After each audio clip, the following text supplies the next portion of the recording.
삼성전자 관련된 이슈로 한번 보겠습니다. 삼성전자에만 관련된 이슈는 아니고, 이제 글로벌적으로, 매년 초가 되면은 이제 관심이 가는 행사가 있어요. 네, CES죠. 네, 세계 가전 박람회입니다.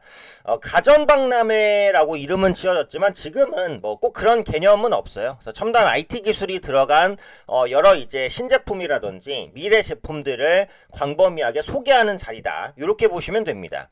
이 CES 같은 경우도 내년에는 2025년이기 때문에 CES 2025로 명명이 지어졌고, 매년 1년에 한 번씩 하는데요. 매년 해를 거듭할수록 규모가 상당히 커지고 있습니다. 그래서 이번에도 대규모로 진행될 가능성이 높고, 또 IT 관련된 종목군들이 주목받을 수 있는 자리이기 때문에 이슈들도 한번 확인해 볼 필요가 있죠. 삼성전자는 이제 CES에 계속해서 또 참여를 해왔습니다. 이번 CES 2025에서도 참여해서 이제 AI 관련된, 또 사물인터넷 관련된 이런 기술들을 선보일 것으로 보여지고 있기 때문에 어떤 부분들이 이제 기사 내용으로 나오고 있는지 간단히 한번 체크를 해보겠습니다. 자, 일단 보면 CES 2025 AI 스타가 총출동한다, 이렇게 이제 나왔죠. 그래서 내년 산업계를 이끌 최첨단 기술은 뭐냐라는 건데, 160개국에서 4,500개 기업이 참여합니다. 엄청나게 큰 회사라는 걸 알 수 있고요. 한국 기업은 몇 군데가 참여하죠? 무려 800곳이 참여합니다. 엄청나게 많이 참여하는 거죠. 또 엔비디아, 구글, 웨이모, 델타 등이 기조 연설을 하고요. 진화한 AI 기술에 대한 관심이 그만큼 높아졌습니다. 이제 연초에 있을 그 가전 행사라고 하면 CES가 대표적인데, 또 2월에 있는 그 스페인의 MWC 모바일 월드 콩크레스도 상당히 중요합니다. 여기도 이제 삼성전자가 참여해서 기술력을 뽐내는데, CES는 이제 사실상 뭐 가전의 총집합이다라고 볼 수 있고, MWC는 모바일 기기, 즉 스마트폰 기술을 뽐내는 대표적인 자리라는 건데, 지금은 어떻게 보면 CES랑 MWC에 대한 구분이 많이 좀 모호해지긴 했어요. 그리고 두 행사 다 가장 주목하는 포커스는 AI다, 이렇게 보시면 됩니다. 그래서 결국은 이제 AI 기술력을 가장 뜻깊게 선보이는 기업이 좋은 흐름을 보일 가능성이 높다, 이렇게 이제 봐야겠죠. 그래서 CES 2025가 다음 달 7일부터 10일입니다. 미국 라스베이거스 일대에서 역대 최대 규모로 열립니다. 항상 이제 역대 최대 규모였고요. 이번 CES의 핵심 키워드는 전 산업에 적용된 AI입니다. 그래서 CES 주최 기관 미국 소비자 기술협회 측은 내년에는 특히 AI 기술이 광범위하게 적용된 신기능 제품을 많이 볼 수 있을 것이다, 라는 관점이죠. 그래서 AI가 모빌리티, 그 다음에 헬스케어, 이런 트렌드에도 다 적용이 된다라는 거고, 젠슨 황이 이제 포문을 엽니다. 왜냐면 AI 시장에서 여전히 가장 주목받는 기업이 엔비디아이기 때문이죠. 요즘에 이제 경쟁사들의 약진이 좀 눈에 띄긴 하지만, 그래도 엔비디아의 지배력은 공고할 것이다. 향후 이제 엔비디아나 퀄컴 이런 기업들이 동반 성장하는 구조가 될 것이다. 이런 언급을 했습니다. 블랙웰에 대한 언급들도 좀 나오고 있어요. 그래서 SK하이닉스가 뭐 수혜를 받을 것이다, 이런 부분들도 나오고 있고요. 앞서 말씀드린 대로 한국 기업이 역대 최다입니다. 800곳이 참여를 합니다. 네, 당연히 이제 삼성전자가 참여를 하고요. 그 다음에 LG전자, SKLS를 비롯한 대기업들, 그 다음에 스타트업도 상당히 많이 참여를 합니다. 이번 CES 전시회는 AI 제품 작년보다 50% 넘게 늘어날 것으로 보여지고 있고, 2026에는 훨씬 더 많이 늘어날 가능성이 높다라는 부분이죠.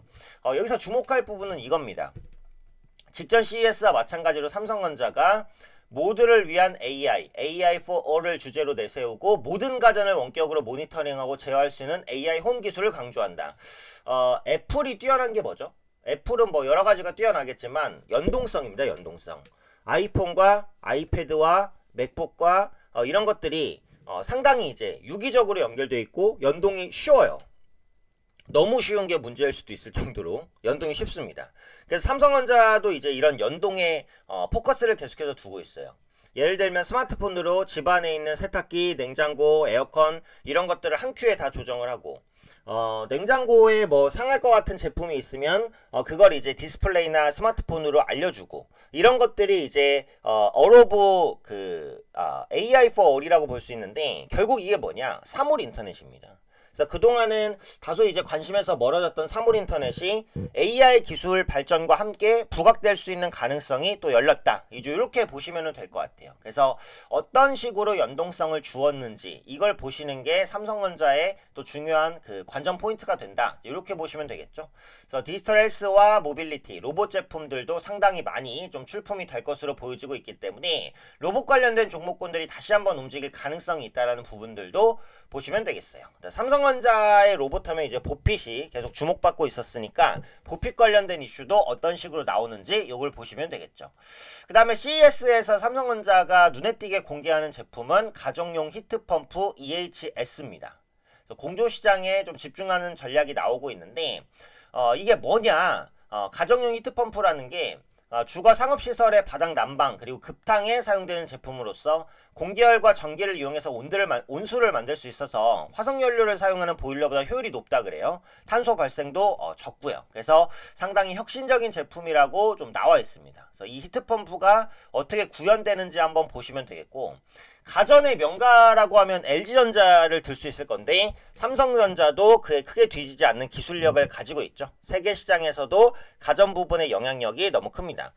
지금 삼성전자가 거의 반도체 원툴로 지금 평가를 받고 있는데, 사실 가전을 비롯한 여러 가지 산업에서도 영향력을 가지고 있는 기업이긴 하잖아요. 그래서 반도체 부진을 가전 부분이 좀 채워준다라고 한다면, 뭐 인포테인먼트라든지 이런 부분이 채워준다라고 한다면 충분히 재반등에 대한 모멘텀도 가져갈 수 있을 것이다 라고 보고요.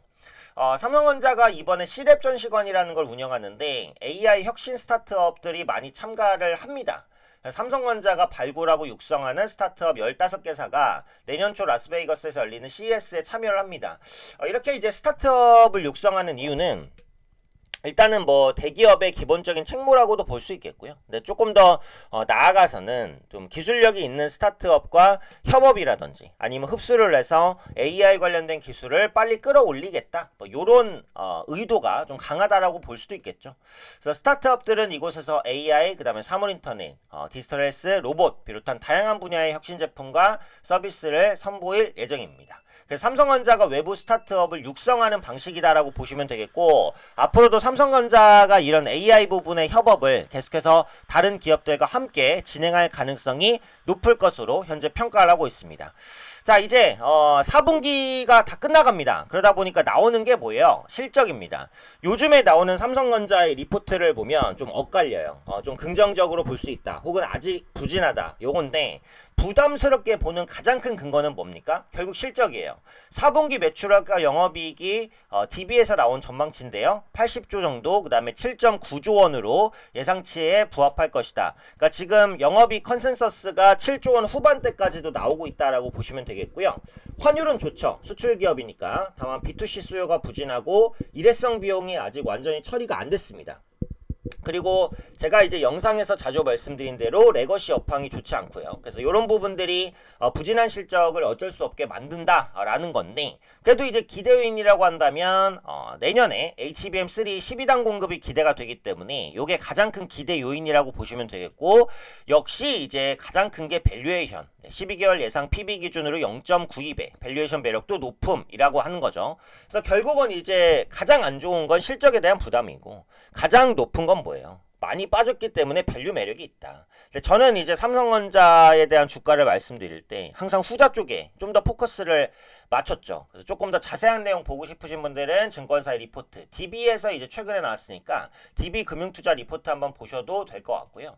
차트를 보면 이게 볼 때 하락 추세는 어쨌든 이제 벗겨냈잖아요. 그죠? 하락 추세는 벗겨낸 게 맞아요. 그다음에 상승 추세로 갔냐? 아직은 아닙니다만 그래도 저점은 높아지죠. 49,900원 저점에서 조금 더 높였고, 네. 저점 지지를 좀 더 강화하려는 그런 모습들. 어떻게 보면 이게 약간의 수렴 형태로 가고 있기 때문에 수렴이 끝나는 시기에서는 상방이든 하방이든 발산이 나올 가능성이 높은데, 저는 개인적으로 발산은 상방으로 나올 가능성이 높다라고 생각을 합니다.